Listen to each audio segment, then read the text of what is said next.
Muy bien, muy bien. Les damos la más cordial bienvenida al seminario sobre el autismo, oportunidades, bendigo y desafíos de un trabajo colaborativo transdisciplinar. Agradecemos su presencia y les invitamos a seguirnos en Instagram y Facebook para estar al tanto de los próximos seminarios. ¿Quién nos va a deleitar con su conocimiento, con su gran conocimiento en breves? Marcela Villegas Otárola. Ella es educadora diferencial, con mención en trastornos de aprendizaje específico y trastornos de audición y lenguaje. Eh, Cuenta con un diploma de estudios avanzados en desarrollo psicológico, aprendizaje y educación por la Universidad Autónoma de Madrid. Es diplomada en psicopedagogía de la Universidad Intelectual, de la discapacidad intelectual, bien digo, diplomada especialista en espectro de autismo, cuenta con el posgrado en necesidades educativas especiales por autismo y trastornos generalizados del desarrollo, diplomada en estudios avanzados en psicología, aprendizaje y educación, certificación oficial en el método Teach, especialización Search Model Test A22, académica en diversas casas de estudio con más de 20 años de destacada trayectoria en educación inclusiva y apoyos para personas dentro del espectro del autismo y sus familias, liderando distintas iniciativas académicas, educativas y terapéuticas a nivel nacional e internacional. Fundadora de la agrupación Alianza Inclusiva de Viña del Mar, y durante el año 2023 y 2024 se desempeñó como impulsora y asesora técnica para la implementación de la Ley 21.545 del Ministerio de Educación. Como siempre es un gran honor contar con ella, así que echa la bienvenida, ¿cierto? Y la presentación, estimada, es toda suya la sesión. Muchas gracias, muy buenas tardes a todos y todas. Es un placer para mí volver a trabajar contigo, Rodrigo, y estar aquí con los amigos de ADIPA que nos permiten hablar a las 8 de la noche de un tema que a mí me apasiona, que yo disfruto enormemente y me llama la atención ver caritas conocidas. Así que vaya un abrazo para todas las personas que ya se han conectado en otras oportunidades de mi seminario. Ya saben que me encantan los React, me encantan porque así nos permite mantenernos vinculados desde una perspectiva humanizante y a las personas neurodivergentes como yo, que se distraen fácilmente con el chat, pedirles que no hagan una clase paralela, porque si no me empiezo a poner a leer el chat y se me va la onda. ¿Ya? Bueno, como decía Rodrigo, tengo el gusto de ser directora de un diplomado en autismo que va por su tercera versión y en este diplomado siempre tenemos la oportunidad de brindar la oportunidad de un sorteo de un cupo para el diplomado, pero también encontrarnos con ustedes, esta comunidad comprometida con las personas autistas que tanto amamos, nos permite conversar respecto a algunas temáticas que es necesario abordar desde una perspectiva contemporánea y actualizada, ¿ya? Entonces, justamente esto que voy a trabajar hoy día con ustedes, en esta horita poquita que tengo, vamos a trabajar sobre una mirada contemporánea, colaborativa, multidimensional y biopsicosocial que es tan necesario para que sigamos avanzando respetuosamente en el levantamiento de apoyos a las personas autistas. Y por supuesto saludar a los amigos de Argentina, Colombia, México, Venezuela, Perú, Uruguay y a todo Chile. Hay incluso personas desde Alto Hospicio, estuve en febrero en Alto Hospicio, pude compartir un poquito con Lituecha hace poquitos días. Entonces, son personas que he ido conociendo distintas realidades a lo largo del país y me encanta que hoy día tengamos también compañeros de Argentina, Colombia, México, Venezuela, Perú y Uruguay. ¿Ya? Por supuesto, contarles que este seminario lo hacemos desde una perspectiva neuroafirmativa, ¿ya? Por lo tanto, siempre pedir disculpas si en algún minuto al explicarme generalizo respecto de las personas autistas. La vivencia autista es única y las personas autistas son las llamadas siempre a hablar en primera persona.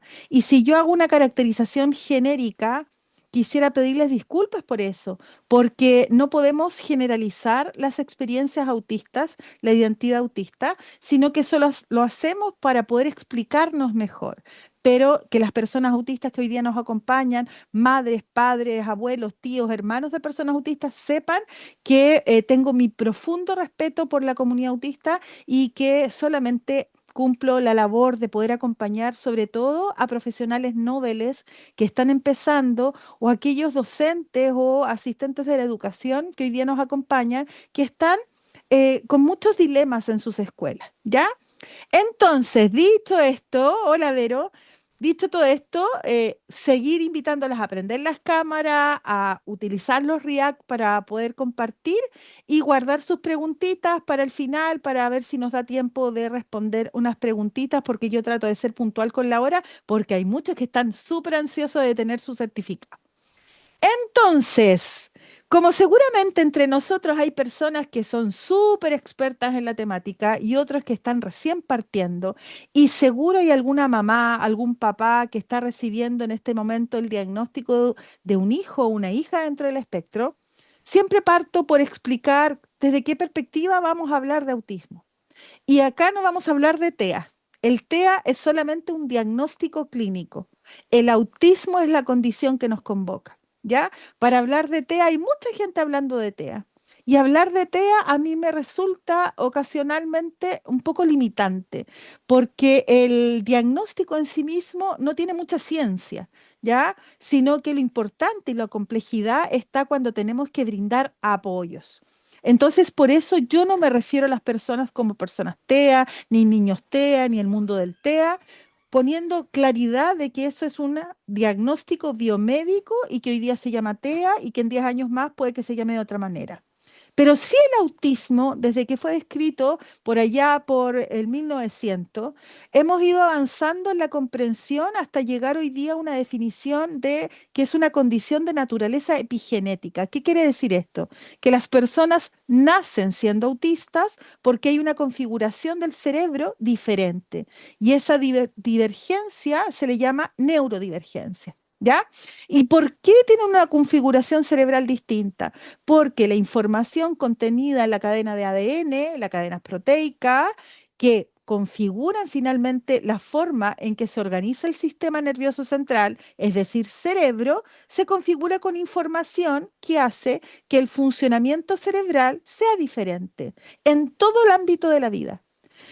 Esta condición que los hace actuar de manera diferente se evidencia en los desafíos evolutivos, en los hitos evolutivos. Hay cierto desfase, por más o por menos, en el habla, en la marcha, en la coordinación, en la comunicación social, en la modulación de las sensaciones, en la organización, en los intereses, en la forma de procesar la información. Eso se le llama neurotipo, ¿ya? Y ese neurotipo, que es la forma de procesamiento cerebral, finalmente es lo que nos permite comprender por qué una persona autista tiene un comportamiento como el que tiene una gestión de las emociones como la que tiene desafíos evolutivos como los que presenta. Y tiene una lógica de pensamiento distinta que muchas veces nos generan presentar algunas dificultades de doble empatía. Yo no lo entiendo, él no me entiende. Ya es mutuo.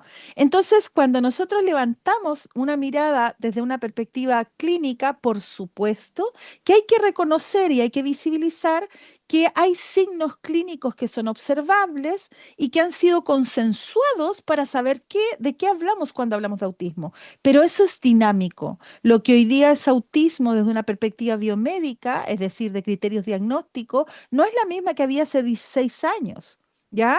En donde teníamos que decidir si hablábamos de discapacidad intelectual o de autismo, o si hablábamos de un sindrómico o uno sin síndrome. Pero hoy día, en esta concepción de espectro mucho más amplio, englobamos a muchas personas que comparten los criterios diagnósticos, que están consensuados, que han sido arbitrarios, ya a partir de las agrupaciones médicas, en este caso la Asociación de Psiquiatría Americana o la Organización Mundial de la Salud, son criterios que son dinámicos y van cambiando a lo largo del tiempo en función de los nuevos saberes que se van levantando.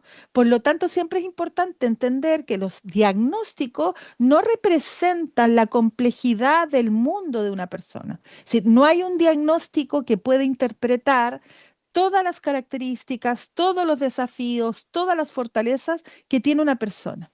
Y por lo tanto, cuando nosotros hablamos de que una persona que tenemos enfrente, un hijo, una hija, estudiante, paciente, usuario, tenemos frente a nosotros una persona que presenta una coexistencia entre fortalezas y desafíos, y que esos desafíos son de naturaleza evolutiva. ¿Qué quiere decir esto? Que el cerebro, a medida que va creciendo, desde el primer trimestre de vida intrauterina, imagínense, se configura de manera distinta y por lo tanto, cuando ese estudiante o ese paciente o ese usuario no te mira, se desborda, se enoja, grita, se sale de la sala, se desplaza en punta de pie, eso es el resultado de una evolución del sistema nervioso central que presenta desafío en un entorno que le presenta muchas barreras, ¿ya? La persona autista, desde que se levanta hasta que se acuesta y cuando duerme, está en una situación, perdón en tercera persona, ahí empecé a hablar en tercera persona, ya pedí las disculpas al respecto porque todos son distintos, pero es una persona que tiene muchos ámbitos que le generan malestar y que le generan incomodidad física, sensorial, cognitiva, afectiva, relacional. ¿Por qué? Porque su funcionamiento muchas veces se enfrenta a barreras propias de la cultura, de un sistema que complejizan mucho su funcionamiento. Y entonces reconocemos que cuando nos enfrentamos al autismo tenemos que posicionarnos, ¿ya? ¿Qué significa posicionarnos? Si usted me habla de TEA, yo voy a entender inmediatamente que está desde un modelo biomédico. Si usted me habla de un procesamiento cognitivo diferente, yo voy a entender que se está situando desde un paradigma neuropsicológico. Si usted me está hablando de ajustes, de apoyo, de calidad de vida, de bienestar, entonces yo me voy a entender que usted está situado desde un modelo social de apoyo y de calidad de vida. Y si usted habla siempre en lenguaje neuroafirmativo, en donde eh, establece la relevancia de la valoración de la diversidad humana y que las personas tenemos un valor independientemente de nuestra configuración cerebral y, y respecto de nuestro desempeño cotidiano, voy a entender que está desde el paradigma de la neurodiversidad. Son paradigmas que no son contradictorios, sino que ponen el foco, la lupa, el zoom, según la mirada que yo tengo que desplegar en mi ejercicio profesional, en mi rol parental, en mi rol filial, en mi rol como profesional de apoyo, depende de la labor que cumpla, que tenga en este universo del mundo autista, voy a tener un rol determinado y por lo tanto es muy probable que yo transite por los tres, por los cuatro modelos. Es muy probable porque va a depender desde dónde me sitúo en esta mirada. Y ahí se genera, voy a tratar de hablar un poquito más lento, mis compañeros de Argentina, Colombia, México, Venezuela, Perú y Uruguay seguramente están viendo que esta chilena habla, pero como metralleta, ya es una más rápido que los chilenos de manera genérica, así que voy a tratar de ser más mesurada en el ritmo del habla. ¿Ya? Entonces, hay una tendencia a quedarse enganchada de esta pelea. No se escucha bien. ¿Me escuchan bien los demás compañeros? Sí, o Evelyn, parece que puede ser tu señal. ¿Ya? Muchas gracias. Entonces, es muy tentador, por eso pongo esta manzana. Esta es una lámina que ocupé en la charla inaugural del Congreso de Autismo de ADIPA, que fue en junio y que fue un tremendo evento con 1000 personas presenciales, 500 en línea, una maravilla. Y yo ocupé esta lámina para referir una tentación. Y esa tentación es a tratar de simplificar la comprensión del autismo y tener un abordaje lineal. Cuando decimos el autista, por ejemplo, tiene que tener terapia ocupacional e integración sensorial. Y todo se nos va a la vida ahí. Ahí estamos estableciendo respuestas lineales. O una persona autista en la infancia tiene que tener ABA, un modelo de trabajo de modificación conductual. Respuesta lineal. Las personas autistas tienen que tomar risperidona. Las personas autistas son o no son. Esta simplificación es una tentación porque nos deja en una zona de comodidad, en una zona de confort. Yo como terapeuta, yo como educador, yo como psicólogo, yo como fonoaudiólogo. Entonces, estas respuestas lineales van generando una restricción de la complejidad, la multidimensionalidad que implica la vida de un ser humano autista. Y es necesario, si realmente ustedes como familiares o como profesionales de apoyo realmente quieren contribuir a la vida de una persona autista, es ampliar de la mirada y dejar de ver, hacer una suma, uno más uno, dos, y esta respuesta lineal, generalizada, aripiprazol, risperidona y fluoxetina para todos, terapia de integración sensorial para todos, PECs como comunicación aumentativa alternativa para todos. Eso, de mis 51 años, he trabajado 29 años con personas autistas. Y les puedo decir que en esta mitad de mi vida, ninguna certificación, ningún modelo, ninguna perspectiva, ningún profesional, ninguna explicación por sí sola permiten de tener una visión integrativa de la vivencia autista y de sus necesidades de apoyo. Y es algo que tenemos que poner en la mesa. Y como no somos profesionales que podamos hacer de todo, ni tampoco como madres, padres, hermanos, abuelos podamos hacer de todo, surge la necesidad de generar alianzas. Por eso la fundación que yo dirijo se llama Alianza Inclusiva. ¿Ya? Porque no es posible que yo sea al mismo tiempo el terapeuta, el fono, el educador diferencial, el psicopedagogo, el psicólogo, la mamá, la hermana de una persona autista, sino que son desafíos multidimensionales tan amplios que nos necesitamos. Necesito una relación colaborativa con el médico tratante, necesito una relación colaborativa, por supuesto, con la persona autista, necesito construir una relación respetuosa y colaborativa con las familias. Siempre las familias vivencian una experiencia muy desafiante que es incomparable. ¿Ya? Por mucho que yo trabaje 44 horas con personas autistas, la vivencia de una familia autista no tiene ninguna comparación. Y por lo tanto, cuando nosotros nos planteamos desde cuál sería una perspectiva contemporánea, la respuesta desde mi modelo vintage que ya tengo a los 51, les diría, mira, nosotros tenemos que transitar desde un modelo biomédico clásico que está focalizado en la descripción de una afectación del neurodesarrollo hacia un modelo biopsicosocial que está focalizado en la interacción dinámica entre la persona y su contexto. Ninguna persona autista es o se comporta o tiene desafíos y necesidades solo por sus factores personales. Eso es un error, ¿ya? Los factores personales interactúan de manera dinámica en un flujo constante, bidireccional con el entorno. Y eso significa que una persona autista puede tener un muy buen desempeño y una muy buena autonomía y comunicación en un contexto, y esa misma persona puede tener importantes barreras en otro contexto.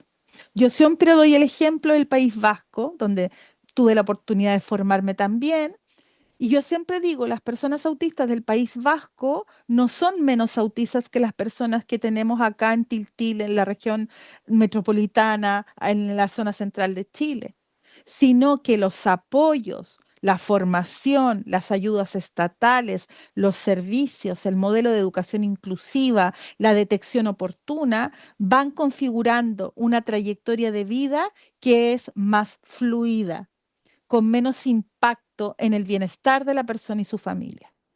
Entonces, cuando yo quiera formarme, si es que están iniciando un proceso o quieren consolidar el proceso que ya han trazado de formación, la invitación siempre es a visualizar que este desafío, que es colaborativo, que necesita de otros, tiene que hoy día situarse en un abordaje contemporáneo de la neurodivergencia autista.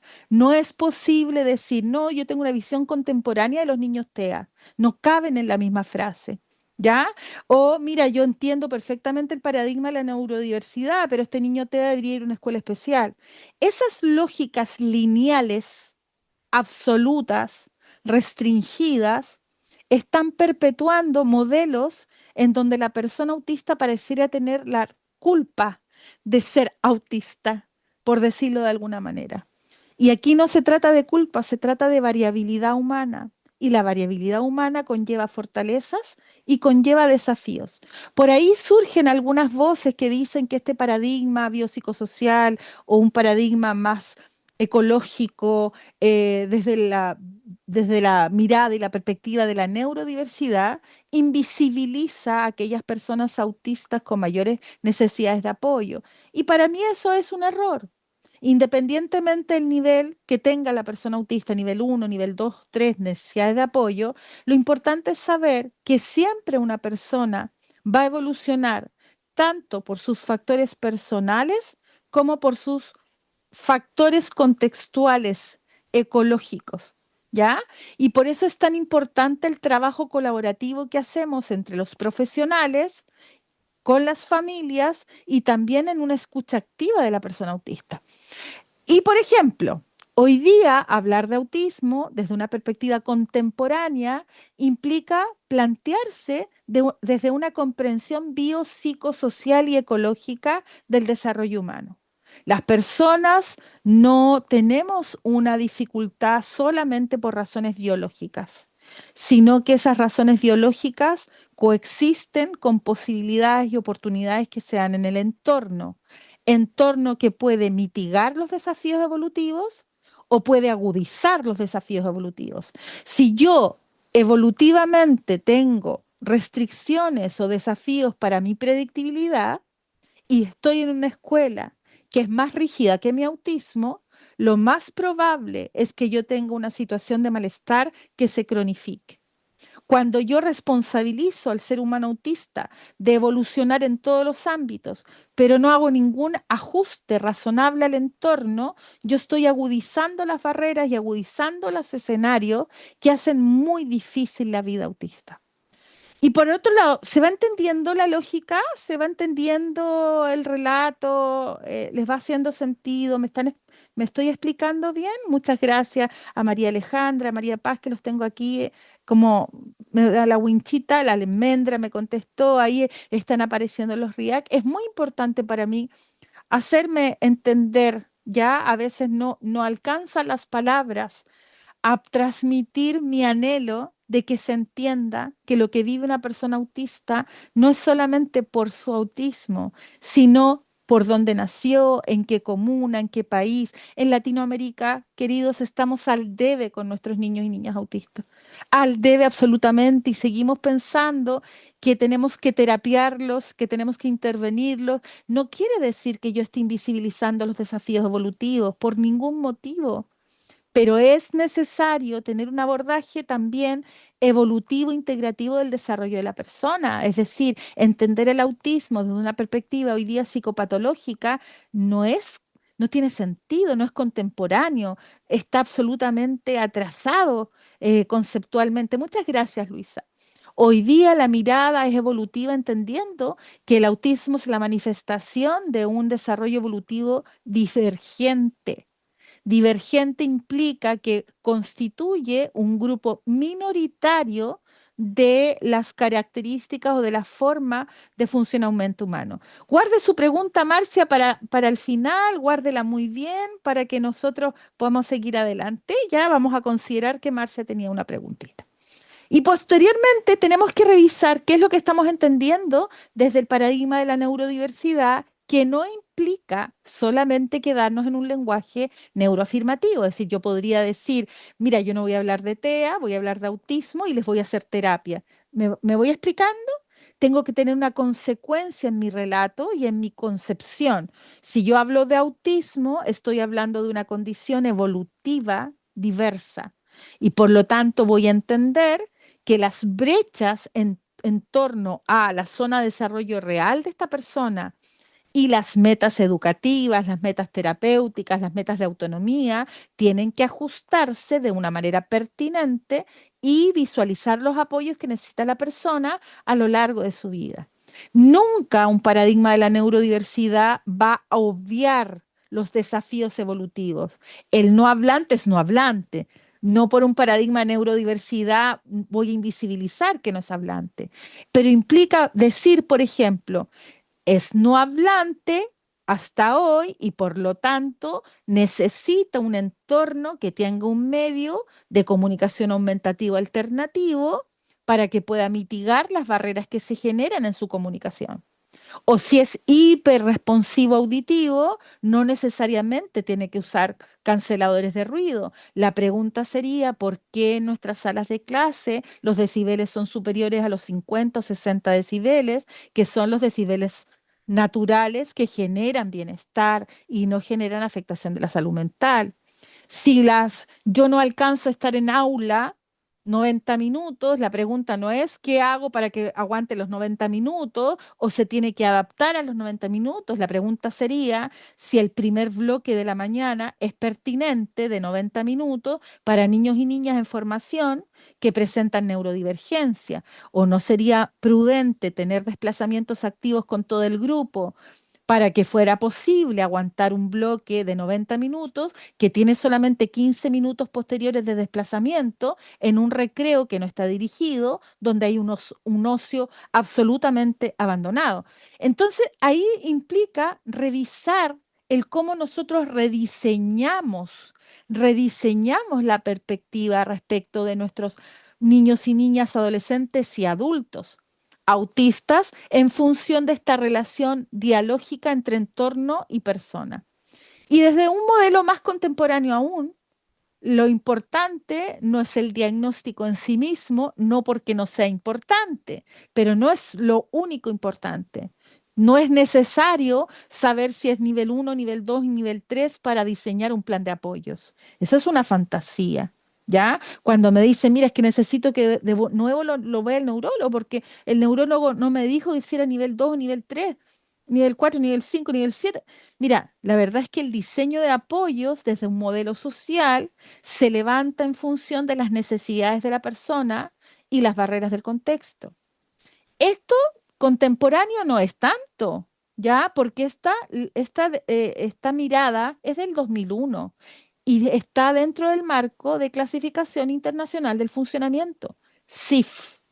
CIF 2001, que es una forma de mirar la salud física y mental de la persona. Ahora, por supuesto, para seguir adelante hay que hablar desde una escucha activa de la persona y su grupo familiar. No puedo dejar a la madre, al padre, a los abuelos fuera de esta interacción. En el algoritmo, la madre, el padre, hermanos, tienen un rol, porque finalmente la fuente natural de apoyo es de una persona.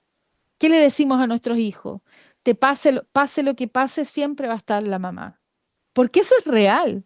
Siempre vamos a estar nosotros, tu familia. Pero sin embargo, los dejo fuera de la ecuación por razones culturales. Latinoamérica tiene una visión, una perspectiva muy biomédica de un modelo experto. Es cosa de que yo vaya a algún país latinoamericano y en vez de decirme Marce, me dicen doctora. ¿Ya? Es una perspectiva, una cultura, o ir al sur de Chile o al norte de Chile y hablarle de las madres de los niños autistas y me responden respecto de las mamitas y de los papitos con una visión súper subestimada, muy infantilizadora. Y eso es muy latinoamericano, ¿ya? Entonces, no es mi intención autoflagelarnos como, como continente, pero sí profundizar en cuál es una mirada progresista, contemporánea, desde una perspectiva de buena práctica y práctica basada en evidencia. Y posteriormente, los últimos dos de esta lámina, que a mí me parece muy importante, es que todo lo que haga tiene que ser dentro de un marco de derechos. ¿Ya? Hay derechos humanos que se ponen en juego y cuando hablo de autismo, hay veces me han preguntado algunos participantes de algunos cursos porque yo siempre termino hablando de derechos, ¿ya? Como una visión política partidista. Porque hablar de vulnerabilidad por condición es un asunto político no partidista de derechos humanos. El niño o la niña tiene derecho a la salud, el adolescente tiene derecho a la salud, el adulto tiene derecho al trabajo. Son derechos que como civilización ya hemos consensuado y en los cuales no hay que retroceder ni un milímetro, porque han sido derechos que ha costado muchísimo a todo el colectivo de personas divergentes o con discapacidad ganarse. Entonces, siempre que yo como TO, como fono, como madre, como como diferencial, como psicopedagoga. En Chile usamos mucho las siglas, amigo. Es muy importante que siempre todo lo que haga esté ajustado a la norma y al marco normativo y al derecho humano y a los objetivos de desarrollo sostenible. O si no, salgámonos de la ONU. Ya, yo siempre digo, bueno, si no le gustan los derechos humanos, sálgase de la ONU. Porque desde una perspectiva de una lógica, Pedro, espéreme un poquito porque si no yo empiezo a leerlo y le juro que me quedo pega con su pregunta. Deme un segundito para seguir avanzando. ¿Ya? Entonces, la ley 21.545 es una ley en la que yo he participado durante todos estos años y es una ley marco que no aborda todos los desafíos porque no es una estrategia nacional de autismo, es una ley. Y las leyes tienen limitaciones. Y la primera limitación de una ley es que no cambia la cultura. No hay cómo hacer transformaciones culturales solo desde la norma. Es necesario avanzar hacia la innovación, hacia el trabajo intersectorial, hacia el reconocimiento de la multiagencia, es decir, muchas personas abordando desafíos compartidos, y eso implica entonces concretar lo que estábamos conversando de que la evolución de una persona tiene una connotación o tiene una naturaleza biopsicosocial. ¿Qué implica esto? Reconocer que la persona tiene distintas dimensiones para desarrollarse como ser humano. Y esto es muy antiguo, sin embargo, seguimos llamándole contemporáneo porque no hay cómo avanzar hacia allá. Por eso es tan importante estos espacios formativos, porque si alguno de ustedes se interesa, va a profundizar, va a buscar, va a seguir incorporándose en seminarios de actualización, pero es importante que sepan las mamás de niños autistas que están iniciándose, que no todo es biología. Hay elementos que es necesario abordar desde el procesamiento cognitivo de la información, el cómo brindamos los apoyos, cómo diseñamos nuestras escuelas, cómo favorecemos una crianza que no solamente sea respetuosa, sino que sea pertinente a las necesidades de este tremendo desafío que es la crianza de niños y niñas, adolescentes y acompañar adultos en su primera adultez respecto del autismo. Las láminas estarán disponibles a través de ADIPA mañana. Y otra perspectiva contemporánea, que es paralela a la anterior, que no es tan contemporánea, es de 1977, es entender que las personas somos quienes somos en contextos. Por lo tanto, a veces yo me comunico con algunas comunidades educativas. La próxima semana hago una capacitación de 3 días a un centro de salud comunitario, un CEFAM, un COSAM. Y la pregunta es, ¿cuál es el ajuste que venimos haciendo en el entorno para apoyar o acompañar a la persona autista o con cualquier otra neurodivergencia? Porque el desarrollo humano ocurre en contexto y ocurre en interacción con los distintos subsistemas. Por lo tanto, cuando usted me caracteriza a un alumno, a un usuario, a un paciente con una lista, larga lista de lo que no logra, de lo que no hace, lo que hizo mal, lo que no comprendió, cuando le tiró el pelo, cuando se salió de la sala, toda esa lista de caracterización no tiene pertinencia de una perspectiva contemporánea porque la pregunta sería evaluar si nuestros apoyos son pertinentes, si las condiciones dentro del espacio educativo, terapéutico, sanitario son pertinentes y revisar si hemos hecho los ajustes razonables. Cuando nosotros decimos hemos hecho todo y aún así no evoluciona, yo voy a ser muy honesta, muy cruda, pero voy a responder. Si nosotros decimos hemos hecho todo, ya tenemos que cerrar por fuera, porque uno nunca termina en el mundo de la neurodivergencia de hacer innovación. Incluso la conceptualización de la educación inclusiva, por ejemplo, que es una de las preocupaciones en el mundo autista, es efectivamente levantar una lógica de ajustes razonables y de innovación permanente. Por lo tanto, si yo he hecho todo, una lista de cosas, quiere decir que me falta otra más y otra más, y esto no termina nunca. Llevo 28, 29 años ya así, nunca terminar de estudiar, nunca terminar de replantearme. He abandonado teorías, he abandonado modelos, he retomado prácticas, he He hecho cosas muy negativas en relación a que me he equivocado en la forma en que resolví un problema hace 20 años y hoy día lo hago, lo hago mejor, pero todavía me queda mucho y seguramente a los 55 lo voy a hacer mejor que ahora. Es decir, una lógica dinámica permanente que implica un reconocimiento profundo de esta relación entre los factores personales y los factores contextuales. Y es algo que otorga entonces la oportunidad de enfrentarnos a esta lógica. Perdón. No, no se me vayan. Yo, ahí está. Ya, que esta lógica biopsicosocial me obliga a tener que hacer esta revisión. Mientras yo, mi equipo, nuestra comunidad educativa, nuestro centro de salud mental, nuestra consulta, desarrolla habilidades, siempre ajusta el contexto. Y el ajustar el contexto implica cumplir con los ajustes razonables que la Convención Internacional de los Derechos de las Personas con Discapacidad establece como un derecho humano.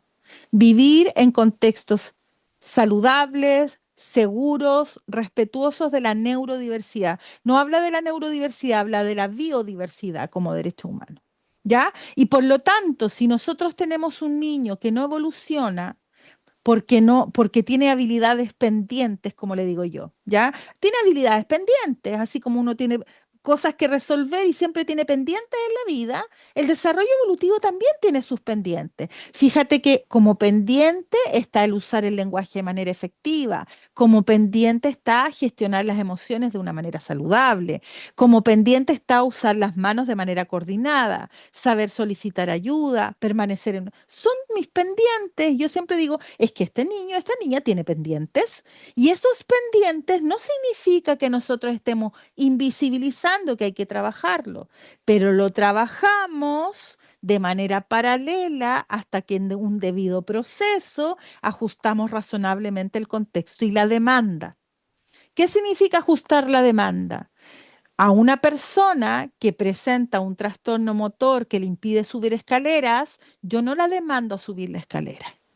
A una persona que tiene desafíos para ajustarse a los cambios no previstos, no la juzgo por desbordarse ante un cambio no previsto. Y ese es el debido proceso.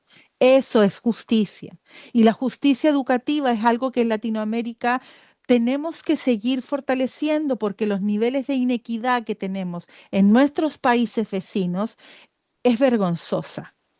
Y eso implica no solamente situaciones de inequidad económica, sino que inequidad en relación a la migrancia, en relación a la discapacidad, en relación a la diversidad sexogenérica, a la identidad afectivo-sexual. Entonces, eso implica tener una mirada de desarrollo humano que no es la mirada. No hay una forma de funcionar, no hay una forma de vivir, así como no hay una forma de amar ni una forma de construir la vida. Hay distintas maneras y las personas que logramos adaptarnos a nuevos desafíos somos las personas que podemos liderar procesos de transformación cultural.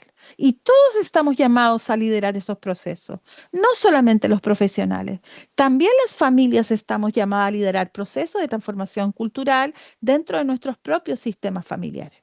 Entonces, siempre pensar que cuando yo estoy viendo a un niño, adolescente, adulto autista que no está teniendo una vida plena, una vida en donde yo sienta un apego, en donde valga la pena ser vivida, voy a necesitar necesariamente revisar los ajustes al contexto que se haga.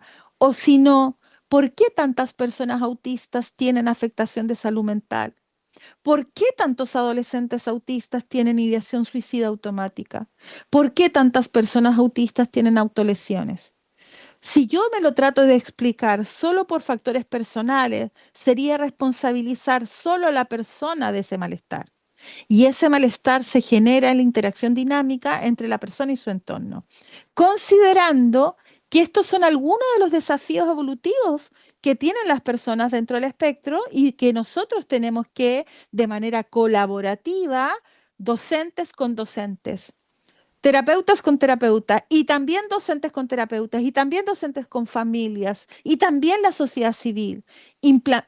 Presentar o implementar procesos colaborativos que impliquen al docente de aula, conversar con la docente de educación diferencial, aquel psicólogo, conversar con ese terapeuta, aquel médico conversar con el grupo familiar de ese paciente. Es decir, esta es una tarea multiagencial en términos contemporáneos, en donde la agencia, en donde la intersectorialidad es un principio que incluso está consagrado por la ley de autismo.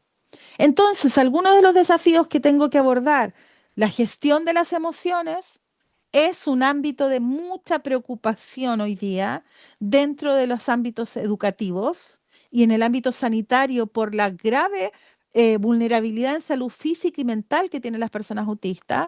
También desafíos en cognición social para poder comprender cuáles son las normas de comportamiento que son invisibles, que están absolutamente instaladas en nuestra cultura y que implica revisar esas señales que damos, la participación como un derecho de ciudadanía, la posibilidad de diversificar las experiencias de aprendizaje. Ojo acá, ningún niño neurodivergente debiese estar repitiendo este año escolar. ¿Ya? ¿Por qué? Porque hoy día ya sabemos que cuando un niño no accede al aprendizaje es porque las estrategias de diversificación curricular que hemos hecho no son suficientes ni son pertinentes para esa zona de desarrollo real. Por lo tanto, el retraso lector, el retraso en el dominio del sistema numérico decimal, el retraso en algunas habilidades evolutivas que permiten la autonomía, como el control de Finter, no son razones para generar una repitencia desde el marco normativo vigente que tenemos al menos en la República de Chile. ¿Ya? El decreto 67 nos permite ajustar todo. ¿Qué pasa si no hay apoyo familiar? Aquí yo hago, mm, traten de guardar un poquito las preguntitas para que yo no me quede pegadita, pero voy a responder cuando aparecen. Eh, las familias requieren comprender en profundidad la condición de sus hijos y no existen organismos públicos que la expliquen. Por lo tanto, se da por sabido que tener un hijo autista implica estrategias de crianza diversificadas, también como la enseñanza en el aula. Pero ¿quién te enseña aquello? ¿Quién te enseña a ser mamá de un niño autista? Lo vas aprendiendo y lo aprendes con errores. Nadie. Por lo tanto, seamos siempre muy cautos cuando hacemos ciertos juicios de valor respecto al rol familiar, ¿ya? Y además que en Latinoamérica la madre y el padre suelen quedar fuera del algoritmo educativo, ¿ya? Nosotros no tenemos formación en trabajo con familias, tenemos que construirlo. Yo he tenido en lo personal, perdón, lo autorreferente, que estudiar mucho del modelo ecológico para trabajar en planificación central en la persona y en planificación central en la familia. No ha sido fácil porque culturalmente la mamita queda en la puerta y le cierro la puerta. Y no solamente le cierro la puerta de manera física, sino que en pedir una entrevista demora un mes y hay una asimetría biológica súper, hay una asimetría comunicacional muy dura en donde hay una relación muy vertical respecto del profesional y la familia. Y ese modelo es un modelo muy antiguo, no es un modelo contemporáneo de trabajo colaborativo. Un trabajo colaborativo con las familias se hace en una relación horizontal, lo que no implica la transgresión de roles, pero implica una relación colaborativa, ¿ya? Ahora, voy a decir algo políticamente incorrecto con un asterisco al margen. Las familias que manifiestan negligencias en el cuidado de sus hijos son negligentes más allá de que su hijo sea autista, ¿ya? No hay una relación entre negligencia y autismo. Una familia que es negligente lo sería de un chico autista como un chico no autista. Ya, por lo tanto, yo siempre aclaro aquello. ¿Qué pasa si la familia no participa? A ver, si no participa la familia, tenemos que preguntarnos qué oportunidades de participación le damos, ¿Qué recursos tiene para poder participar en condiciones simétricas de comunicación? ¿De qué manera las necesidades familiares se ven interferidas por una estructura en donde hay una familia que trabaja todo el día por sostener el grupo familiar? Hay muchas razones, por lo tanto, también los invito a no hacer análisis lineales. Ya el desarrollo humano ocurre en contexto y de una perspectiva multidimensional. Por lo tanto, yo siempre sugiero que pongamos, aquí hay un dicho en Chile que a mí me gusta mucho, aunque yo no juego la pelota, pero yo digo siempre pongamos la pelota en el piso y eso significa, a ver, antes de tener impresiones o interpretaciones, ¿les parece que hagamos una revisión exhaustiva y multidisciplinar de lo que pasa con esa familia? Porque es probable también que la familia sea una persona autista, el cuidador. ¿Ya? Es muy probable que el cuidador sea una persona autista y que además en sectores menos favorecidos haya mucha, mucha ignorancia respecto de lo que implica el autismo. Y eso ha significado por años mucho maltrato físico hacia personas autistas. ¿Ya? Porque si a un neurotípico yo le pego una zurra, como estoy diciendo unas barbaridades, ¿ya? Pero si hace 30 años o 20 años se le pegaba un palmazo en el poto a una persona, a una neurotípica, era por la idea de que así iba a aprender. Y por lo tanto estaba de alguna manera legitimado. Y nosotros yo soy hija de esa generación. Pero a una persona autista pudieses agredirla incluso y no necesariamente va a acceder a esa habilidad porque la habilidad no está desarrollada porque está pendiente desde una perspectiva de configuración evolutiva. Y por lo tanto, las mamás, papás de personas autistas necesitan muchos apoyos, porque la situación de estrés que se genera en la enseñanza de un hijo y una hija con desafíos evolutivos no es algo que tú puedas replicar en una sala de formación universitaria. No hay diplomado que te pueda replicar esta experiencia. Es una experiencia muy dura. ¿Ya? Y que muchas veces transciende a lo que tú puedes llegar a comprender.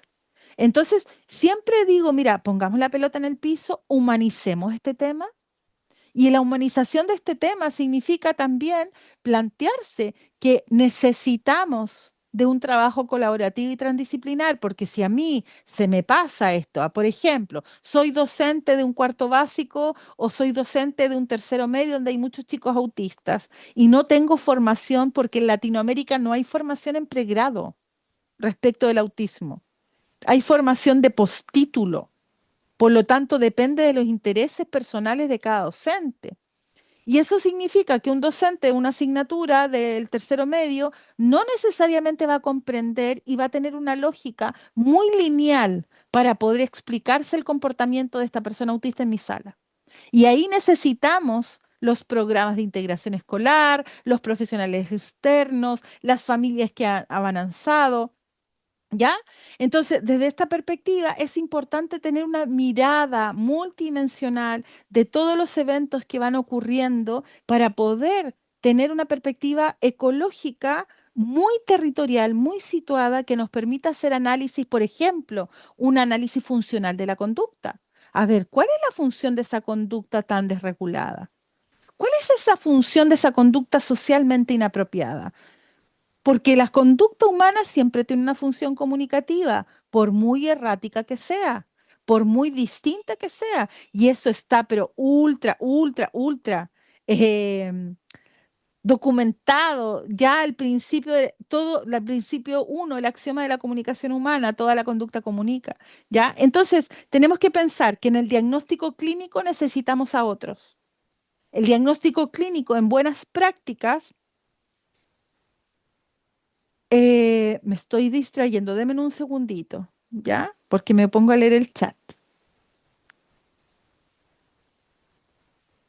¿Les parece, chicos, que nos esperen con el chat?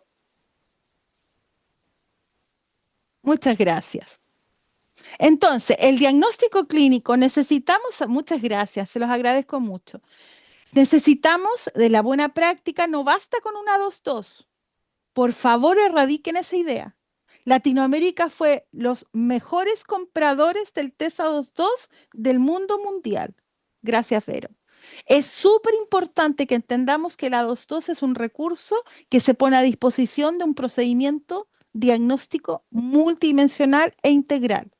Ninguna prueba por sí sola te responde o te permite levantar un diagnóstico. Y por lo tanto nos necesitamos los equipos multidisciplinarios, necesitamos el cuestionario pedagógico que mandamos a la escuela. Hace poco, mira, hace poco, ayer terminé el curso de dictar el curso de baterías evaluativas en autismo que damos a través de ADIPA y terminamos con eso. Es decir, chicos, chicas, se van con claridad de que la batería evaluativa en autismo es multidisciplinar, que es integral, que es evolutiva y que no hay ningún test por sí solo que me dé una explicación, ni menos que el diagnóstico explique las necesidades de apoyo. Sí, profe, listo, vamos. Nos necesitamos también para poder hacer una evaluación evolutiva funcional, porque una cosa es tener un diagnóstico de trastorno espectro autista y otra es caracterizar a la persona y sus necesidades de apoyo. No tienen nada que ver una cosa con la otra. Una cosa es el TA1 y otra cosa son las necesidades de apoyo en salud mental. Otra cosa son las necesidades de apoyo en comunicación. Las necesidades que tiene una persona trascienden a los diagnósticos. Incluso yo les podría decir que los criterios diagnósticos del DSM-5 solamente hay una diada de dos criterios fundamentales, que es una alteración cualitativa de la comunicación social y una alteración cualitativa por presencia de intereses restringidos y repetitivos estereotipados, ¿cierto? ¿Alguien me puede decir que esos dos criterios por sí solos caracterizan la vivencia autista?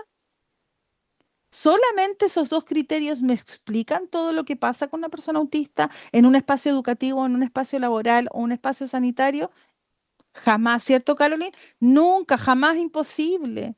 Queda corto, qué bueno que lo sepan. Y por lo tanto necesitamos hacer una evaluación evolutiva funcional para ver funcionamiento. Y no hablo de rendimiento ni desempeño, hablo de entender cuál es la necesidad de apoyo que tiene esa persona, cuál es la lógica del apoyo, qué necesita, qué tipo de escuela necesita, pero no para que lo cambiemos de escuela, no, para que nosotros rediseñemos el aula.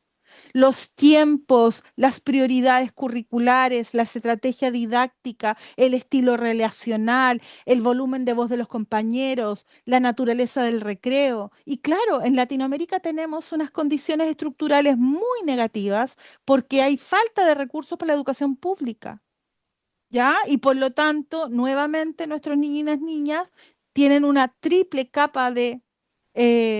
una evaluación evolutiva funcional es preguntarse en los distintos ámbitos del desarrollo. Por ejemplo, a nivel del desarrollo motor, ¿qué se presenta en este niño autista? ¿Presenta una coordinación dinámica general aún pendiente? ¿Presenta una lateralidad definida? ¿Presenta una buena planificación del movimiento? A nivel sensorial, muchas gracias por confirmación de que me comprendiste. A nivel sensorial, ¿hay una hiperrespuesta auditiva? ¿Hay una hiporrespuesta táctil? Es preguntarnos de qué manera se materializa el diagnóstico en la vida de una persona. Y eso implica también revisar el entorno, ajustar el entorno, porque todos evaluamos a las personas. ¿Y quién evalúa el entorno? Yo voy a evaluar entorno, es decir, ese niño autista que está presentando desbordes emocionales constantes, y tú dices que has hecho todo, porque no es una crítica, estoy poniendo en un sentido de realidad, que es lo que me pasa en las escuelas que yo acompaño, y las acompaño con cariño, pero con mucha pasión también. Y le pregunto, bueno, ¿y han evaluado si a lo mejor la respuesta educativa no es pertinente?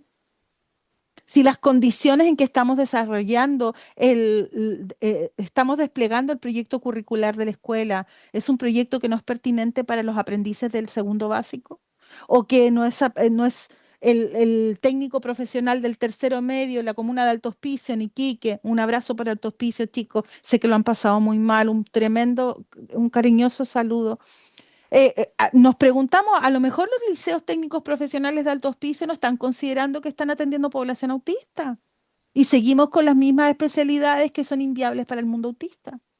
Entonces hay que plantearse también esta evaluación funcional, de qué manera el contexto está generando conflictos para aquello. Oye, lo hacen hasta las líneas aéreas.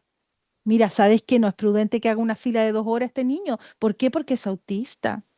Oye, ¿sabes que lo hacen hasta las líneas aéreas, lo hacen hasta los restaurantes? Y no lo vamos a hacer en nuestras escuelas o en nuestros consultorios. Es raro, ¿cierto?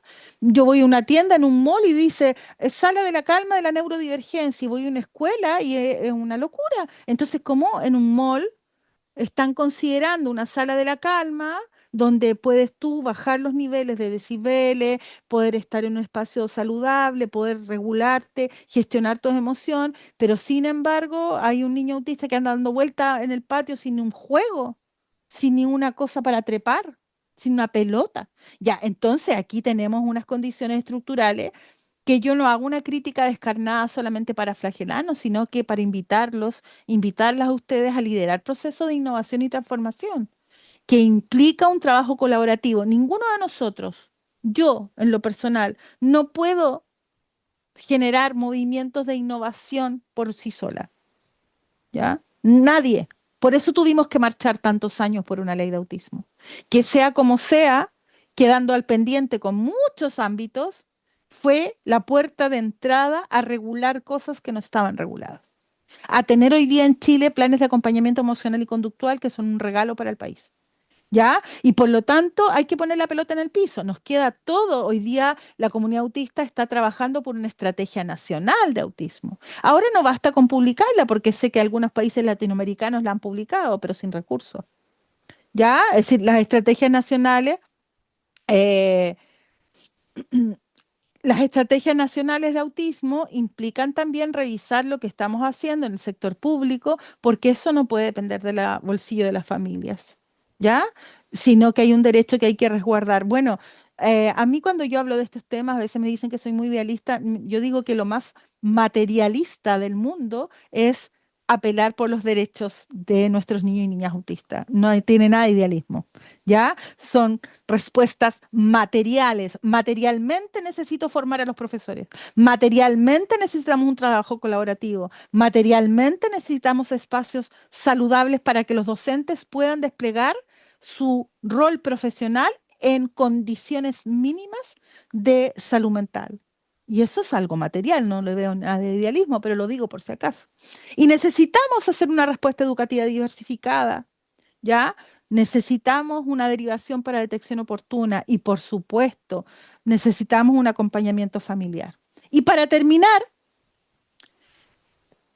todo lo que he venido hablando son desafíos compartidos. Pero sí es importante que los líderes que nos acompañan hoy, por ejemplo, si hay líderes de comunidades educativas, necesitamos con fuerza transmitir un mensaje contemporáneo respecto de la neurodivergencia y en particular de la neurodivergencia autista. Esto no es un asunto solo de la academia, solo de la sociedad civil, solo del Ministerio de Educación, solo del Ministerio de Salud, ni tampoco del Congreso. Este es un desafío comunitario que se fundamenta en la prevalencia en aumento de la neurodivergencia autista. Porque puede ser que a los chicos dentro del nivel 1 los saquen del TEA, pero van a tener igual una condición, se llame como se llame. Hace años se llamaba psicopatía autista, después se llamó Asperger, en algún tiempo se llamó personalidad esquizoide, hoy día se llama autismo nivel 1. Esto es dinámico, no tiene sentido entrar en esa discusión, ¿ya? Porque es dinámico según cada uno de los conglomerados profesionales que levanta los diagnósticos nosológicos, que son los diagnósticos categoriales.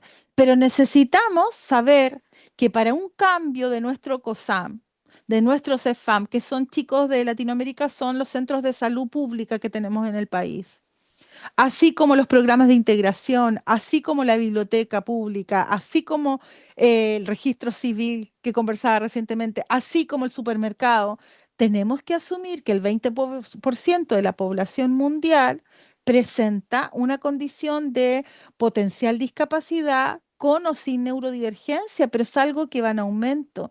Nuestra población envejece y por lo tanto envejece la edad de procreación y se ha visto una relación entre la edad más avanzada de la procreación de parte del padre, que estaría vinculada también a una posible concomitante epigenética en el autismo. Entonces, esto es algo que independientemente que saquen el diagnóstico, pongan el diagnóstico, siga siendo TA1, llamándose de otra manera, vuelva a ser Asperger, esperamos que no, porque el nombre nos conlleva a la Alemania nazi más cruda y más brutal. Cambien el SAE, pongan el SAE, modifiquen el ingreso a la escuela pública, no lo modifiquen. Miren, los chicos y chicas están en nuestra sala de clases, acuden a nuestros consultorios, acuden a los registros y a los servicios públicos, acuden a los supermercados y van a seguir naciendo, ¿ya? Y por lo tanto, desde una perspectiva respetuosa de la variabilidad humana, siendo uno de los derechos humanos de la tercera generación, el derecho a la biodiversidad, que no habla solamente de los humedales que tanto amo, ¿ya?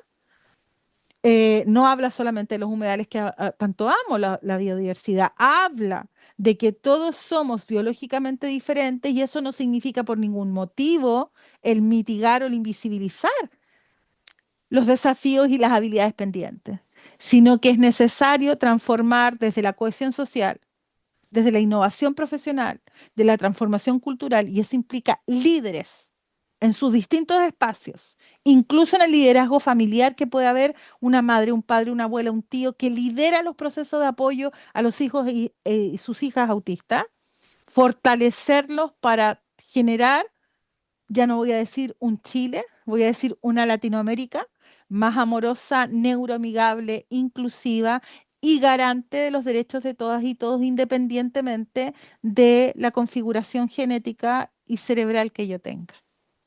Bueno, ustedes saben que yo me apasiono tanto con estos temas, que me encanta, que espero que les ayude esta reflexión. Felicitarlos por estar 400 personas conectadas un jueves 27 de agosto a las 9 de la noche hablando de autismo o escuchando hablar de autismo.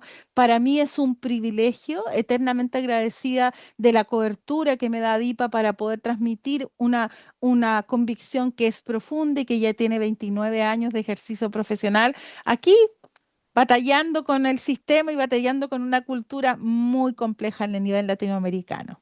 Así que un tremendo abrazo. Vamos con tres preguntitas. Le devuelvo la palabra a nuestro querido monitor de hoy día, Rodrigo. Así que muchísimas gracias. Me pueden seguir en Instagram los que ahí está, los que quieran, los que les Eso, sean eh, buenos para seguir las redes sociales, porque ahí, Rodrigo, vamos compartiendo nuestra información de los eventos que vamos desarrollando. Muchas gracias, claro Rodrigo, que también. sí.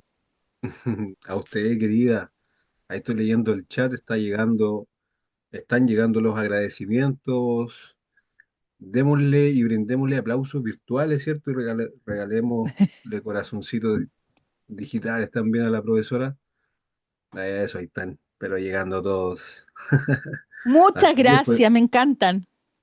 sí, muchas gracias. Vamos a dar el pase, ¿cierto? Como mencionaba, querida, al momento de las dudas, de las preguntas, por favor levanten la mano acá en la plataforma y yo les habilito el micrófono. Ahí tengo la mano levantada de Marcia Martínez. Voy contigo, Marcia. Hola, gracias por la oportunidad de poder escucharlo, de poder compartir con Marcela. Eh, una pregunta una persona autista, no hablo del tema desde la involución, sino ¿puede una persona autista con el tiempo hacer más marcadas ciertas condiciones de propias del autismo? Sí, puede ser. Em, Así como una persona neurotípica que es obsesiva por el aseo con el tiempo o va profundizando su obsesión con el aseo. Voy a decirlo de una manera, voy a simplificarlo, no es que pueda hacer una comparación con eso, pero así como las personas nos ponemos más mañosas con el tiempo, con la edad, ya yo me he vuelto muy ermitaña y era muy sociable y he ido configurándome, ya mi batería social es menor, más pequeña.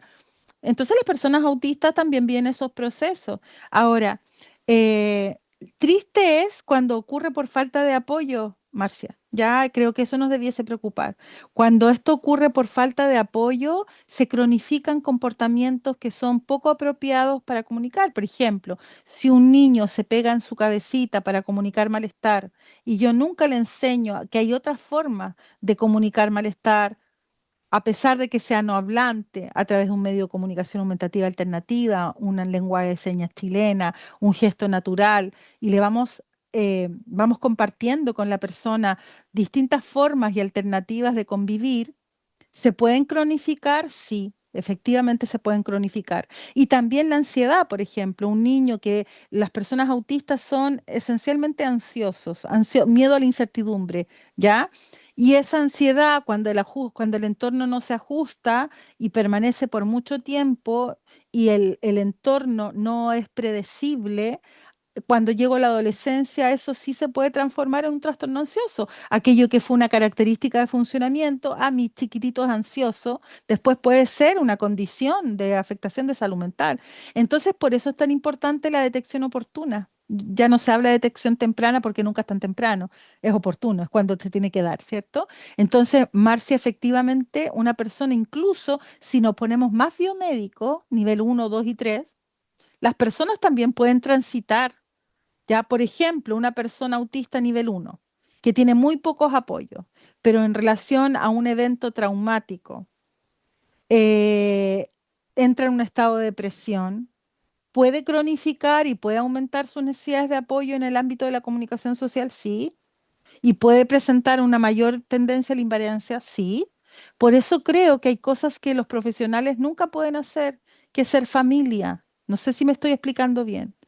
Las familias son tremendamente importantes porque las familias diseñan los espacios donde queremos que nuestros hijos se desenvuelvan.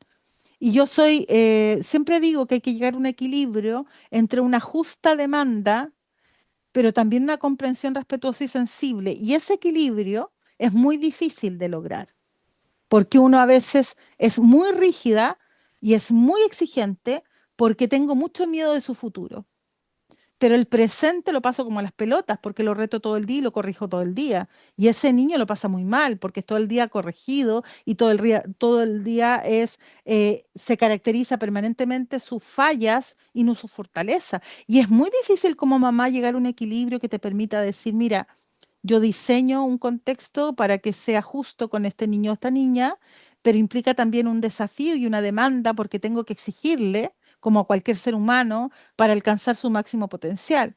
Y volvemos al espíritu de este seminario. Las mamás no lo podemos hacer solas, necesitamos colaboración para poner la pelota en el piso, porque uno a veces está tan implicado con la situación que dejo de verlo. Incluso en las escuelas hay veces que dicen, mira, ¿sabes qué? No lo habíamos visto, claro, porque cuando tú estás implicada permanentemente en una dinámica y en una creencia y en una cultura, es que siempre lo hemos hecho así, es que la cultura escolar, y yo siempre digo, la cultura escolar es la manifestación de lo que nosotros decidimos que sea. No existe una cultura escolar que yo me tenga que comer, no es una cajita feliz. La cajita feliz, ¿ya? O viene con papa o viene con nuggets. ¿Ya? Pero eso es rígido, pero el cómo yo despliego, en Chile existe un ámbito de autodeterminación de las comunidades educativas, ¿ya? Y por lo tanto, no tengo que tener esa cultura escolar. ¿Quién dijo que tenía que? Es que siempre lo hacemos, evaluamos la cueca es el baile nacional chileno. En septiembre nuestros hijos autistas lo pasan pésimo. Ya, porque viene la cueca y la nota de la cueca y la cueca y el paso y la caravana. No, no. Entonces hay que replantearse lo que hacemos. Y ese replanteamiento implica innovación y eso nunca se hace sola. Ya, siempre es necesario un partner, un equipo, al menos una persona que esté dispuesto a innovar conmigo y que no tenerle susto al cambio. Así que mi respuesta es sí, Marci. Muchas gracias. Tengo la mano levantada acá de Yetzabel. Ahí te estoy habilitando el micrófono. Oye, qué buena pregunta. Mientras se habilita el micrófono, las Ujú. escuelas especiales han sido bien abandonadas en este proceso, ¿no? Hay una deuda pendiente con las escuelas especiales. Todo mi cariño por las escuelas especiales, que por año han hecho un trabajo. Yo vengo de las escuelas especiales, yo estuve 20 años trabajando con niños autistas nivel 3. De ahí viene mi impacto, mi pasión, porque yo no vengo del mundo del autismo nivel 1. Ya, eso llegó después a mi vida, por razones personales. Yo vengo de las escuelas en donde no hay control de esfínter, donde hay mucha autolesión, donde no hay apego al currículum regular. Ese es mi núcleo, mi esencia. Y las escuelas especiales también tienen que transformar, querida Constanza, también tienen que transformar sus dinámicas. Están en una dinámica muy escolarizante, ¿ya? En niños que su zona de desarrollo real no siempre les permite una escolarización tan clásica, ¿ya? Entonces, ojalá que la escuela especial no replique lo que hemos querido sacar de la escuela, que es la escolarización rígida. Así que yo los invito a eso, revisar la escuela especial. Ya, vamos con la pregunta. Hola Marcela, qué rico verte. Gracias Hola, ¿cómo estás? gracias nuevamente por tu clase. Mira, mi consulta es la siguiente. Bueno, yo soy mamá de un niño autista no hablante de 5 años y él va a kinder. Resulta que aún en inicio de año se hizo todas las evaluaciones por el equipo de integración y resulta que por cupos él no quedó, siendo que no controla esfínter, no habla, o sea, él es de bajo funcionamiento. Entonces resulta que nos dijeron que no había cupo, que teníamos que esperar el próximo año. Y por estas cosas de la vida, un niñito compañerito de mi hijo se retiró del colegio y él estaba en el PIE, Mm, ¿ya? ujú, Entonces el psicólogo me citó a una reunión la semana pasada y me dice que desocupándose un cupo, Fernando puede acceder al PIE, ¿sí? ujú. Y ahora me Sí, te voy dicen que no, siguiendo. sí, ahora me dicen que no, que tengo que esperar el próximo año, pero que de igual manera ellos le están dando las, la ayuda que necesita Fernando, pero yo no he tenido ninguna retroalimentación. Entonces mi pregunta es, ¿esto se puede hacer? ¿Puedo solicitar yo como apoderada que lo incorporen a pie a mitad de año o tengo que esperar el otro año para que eso pueda suceder? Ya, desde la normativa vigente, sí podría ser incorporado en la etapa de las excepcionalidades en septiembre. ¿Qué es lo que pasa? Que muchos establecimientos ya no cuentan con las horas profesionales para asegurar el presentar al Ministerio de Educación que tienen las cantidad de horas profesionales necesarias para poder implementar el cupo de PIE. Ahora, lo que me llama la atención es que ya la tenían dada para el otro niño, ¿ya? Por lo tanto, no lo tengo tan claro. Mira, yo te recomiendo que a través de Rodrigo te den, me hagas la pregunta de manera más personal para poder averiguar la situación que están viviendo. Y él te va a dejar bueno, hay una forma de que se comuniquen a través de SAC conmigo para yo contestarte y entrar en una explicación más profunda.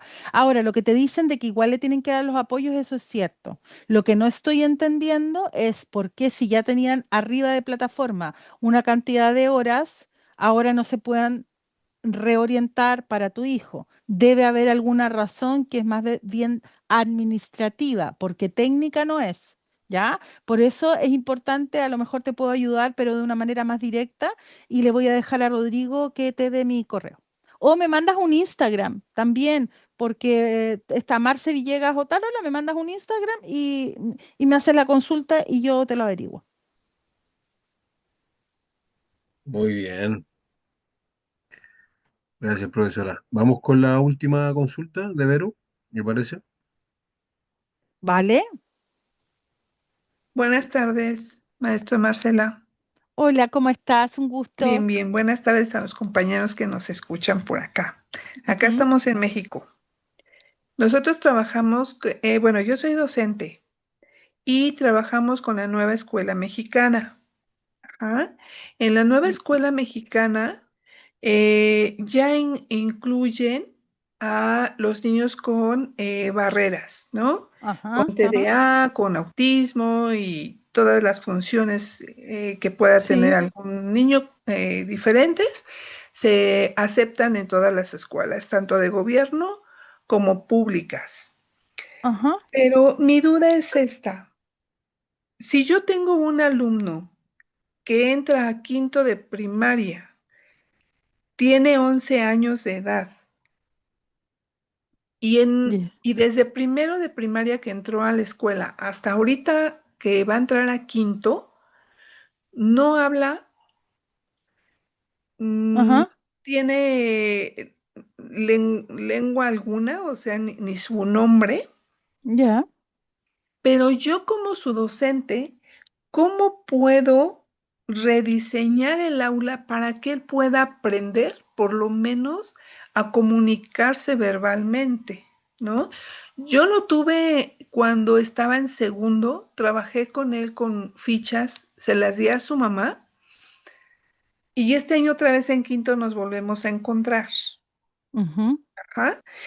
Pero no tenemos en las manos como docentes eso que dice usted. No tenemos esas herramientas para poder ayudarlos, ¿no? Entonces, mi pregunta es, ¿cómo puedo ayudar al máximo este año que otra vez lo voy a tener en quinto para que el niño por lo menos pueda hablar, pueda expresarse o ujú, pueda aprender por lo menos a leer o a escribir algo, ¿no? ya, vale. Ujú. Mis respetos para la presidenta de su país, que admiro muchísimo, ¿ya? Sí, gracias. Gracias. Em, eh, Cuando nosotros nos planteamos la educación inclusiva, implica también levantar procesos de acompañamiento y apoyo. En Chile hemos tenido una oportunidad tremenda que a nivel latinoamericano ha sido reconocida como un logro, que es el regalo de los programas de integración escolar, que si bien tienen muchos desafíos y mucho que fortalecer desde una perspectiva inclusiva, todavía seguimos batallando para que los chicos y chicas puedan participar como corresponde, pero me siento muy orgulloso del programa de integración escolar de nuestro país. Yo esperaría que el resto de países latinoamericanos que inician procesos de educación inclusiva también tengan una estrategia nacional para poder acompañar a los docentes de aula a levantar estos procesos, porque solos no podemos. Eso es real. Si yo soy un profesor de educación básica que tengo 50 años, como ya yo soy diferencial, pero hagamos que soy educadora básica. Soy profesora básica, me formé en los 90, no tuve en mi formación de pregrado nada de atención a la diversidad. La vida no me ha dado la oportunidad de conocer en profundidad chicos autistas no hablantes, que son el 30%, 25% de los chicos autistas. No es menor. Cuando hablamos de autista, tenemos que saber que hay un 25% que puede ser no hablante. Ya es bastante alto, un cuarto de las personas autistas, y la mitad tienen discapacidad intelectual. 50% de las personas autistas pueden tener discapacidad intelectual. Entonces, eh, la idea sería que en todos nuestros países contáramos con algún tipo de estrategia para fortalecer el rediseño del aula, que tiene que contar con sistemas que se llaman sistemas aumentativos alternativos de comunicación. En términos concretos, láminas. En términos concretos, lengua asignada, gestos naturales. Y en este caso, la lectura no pasa a ser una prioridad, porque lo prioritario es que él se comunique de una manera efectiva. Si no se comunica de una manera efectiva, va a ser muy difícil que pueda acceder a la lectura, a no ser que sea un lector natural, pero que tenga lectura funcional. Ya, si no lo es muy difícil, Vero. Es muy difícil que si no tiene una comunicación aumentativa alternativa, él pueda seguir progresando en el currículo. Entonces hay que preguntar. No conozco la normativa mexicana, pero tengo la impresión de que a lo mejor nos está faltando información, porque ese niño, si va a estar en un proceso educativo inclusivo, tiene que tener los apoyos que requiere. No es que no lo queramos dentro de la sala, pero todo niño que requiere de apoyos tiene el derecho a tenerlo. Entonces la invitación, yo voy a revisar cuál es la política inclusiva mexicana, ya voy a revisar. También me la puedes contar por Instagram, pero es importante ver qué recursos cuentas tú, Vero, para poder desplegar esta ayuda a tu estudiante. Y en este momento lo que yo te pediría es que puedas ver de qué manera este niño se está comunicando para poder anticipar posibles desbordes emocionales, porque el grave problema de la no comunicación, no digo que no sea importante la lectura, pero lo de la lectura es lo de menos en este cuento, porque finalmente si un niño o una niña no se comunica, tiene mucho riesgo de vulneración y tiene mucho riesgo de tener una cronificación de las conductas socialmente desajustadas, autolesionarse para comunicar malestar, lesionar a otros para comunicar malestar, quedarse excluido del aula, salir del aula permanentemente porque no entiende, porque están hablando en chino. Entonces, Vero, yo me comprometo a buscar cuáles son las políticas inclusivas de la República Mexicana, pero también te encargo que tú también averigües de cuáles son los apoyos que están normados por ley, ¿ya? Porque no puede ser, quizás no lo conocemos hoy día, pero es muy difícil que un niño llegue a un aula y no tenga ningún tipo de provisión de apoyos. ¿Ya? Debe haber algo a lo que tú puedes acceder y quizás no es tan conocido o no es tan consolidado todavía, pero la invitación es que todos averigüemos qué está pasando en México con los procesos educativos inclusivos. Yo me comprometo a buscar, ¿ya? Muchas gracias. Me hablas por Instagram. Quiero referirme a algo que salió en el chat respecto de la cueca. La cueca es una maravilla. Yo con mi marido tratamos de bailar cueca urbana, que es un baile muy lindo en Chile. Precioso. Nos gusta mucho. Pero también tenemos una hija autista, ¿ya? Y por lo tanto hemos aprendido que los espacios educativos deben ser espacios protectores y saludables siempre. Y que cuando un niño no lo pasa bien, nadie lo pasa bien. No podemos festejar si hay uno de los nuestros que no está siendo amado, respetado y que podemos responder a sus necesidades de apoyo. Entonces, para clarificar mejor, cuando yo refiero a los ajustes razonables, no estamos en una situación de simétrica. Si un niño es autista y hay un volumen de la cueca a 100 decibeles, donde gritan, donde se le evalúa, donde se le exige subir a un escenario, donde hay mucha gente en su escuela y no se hacen ajustes, la escuela no está cumpliendo con la Convención Internacional de los Derechos de las Personas con Discapacidad. No es una opinión, sino que favorablemente como civilización, como países desarrollados o en vías de desarrollo, necesitamos avanzar hacia una política pública y una política educativa que sea respetuoso con los más vulnerables. Entonces la cueca no tiene la culpa, tienes toda la razón, querida Ana, y no tiene la culpa la cueca. Ojalá que todos nuestros niños aprendan a bailar cueca, si es que los hace felices. Y si no los hace felices, que tengamos la valentía de levantar que nuestra escuela no está considerando ciertos criterios de accesibilidad. Y no es cierto que tengamos que adecuarnos de ambos lados porque no hay dos lados, hay uno solo.